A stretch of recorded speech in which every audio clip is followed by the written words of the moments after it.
Top quality और consistent performance के लिए सिर्फ सिल्वर पंप नाम याद रखना। અપર સર્કિટ પર ઝોમેટો એટલે કે એટર્નલ ફૂડ ડિલિવરી બિઝનેસ કરતાં એમણે જે ફોકસ હવે પોતાનું ક્વિક કોમર્સ પર કર્યું છે, મને લાગે છે આજે બલ્ક બાય થયા છે અહીંયા જબરદસ્ત. હમણાં જ ઓલરેડી વાત કરી લીધી છે યોમિકે, but still upper circuit is a thing કે જેની ચર્ચા આપણે અરુણસર કરવી જોઈએ.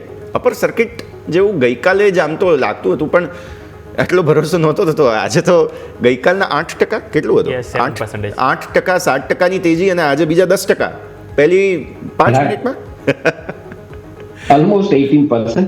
આ Yes. સ્ટોક્સ આપણે લાસ્ટ ટાઈમ ડિસ્કસ કરી હતી, આ અને સ્વિગીની. Yes. અને મેં હમણાં ખાલી લેવલ જ બતાવ્યા હતા, ઇન્ટરનેટ ડીપમાં નહોતું કહ્યું, પણ આના લેવલ આપણે ડિસ્કસ કરી હતી. ત્યારે કહ્યું હતું કે આ સ્ટોક્સ અગર 260 ઉપર જશે, ત્યારે આપણે આ ડિસ્કસ હતી 270 ઉપર જશે તો 300 સુધી આરામથી 330 સુધી જઈ શકે. તો એમાં આપણે 300 તો પહેલું લેવલ એચીવ થઈ ગયું છે. આપણા દર્શકો અગર ડિલિવરી લીધી હશે તો એને બેનિફિટેડ રહેશે. અને આજે તો સ્ટોક્સમાં ન્યૂઝ બી છે અને સ્ટોક્સ એક લેવલ ક્રોસ કરીને સ્ટોક ટ્રેડ કરી રહ્યો. હવે સ્ટોક્સ માટે જે ઉપરની સાઈડ એક લેવલ દેખાઈ રહ્યું છે, મને એ દેખાઈ રહ્યું 310.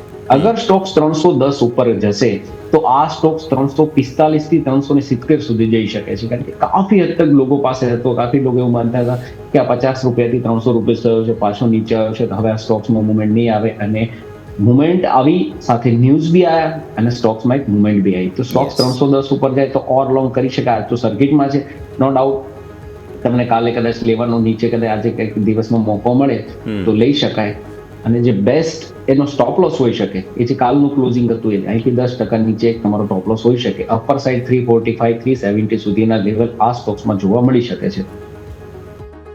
જી, તો ઓવરઓલ આપણે વાત થઈ એટર્નલ કે જ્યાં આપણે ખાસ કરીને ફોકસ કરીશું.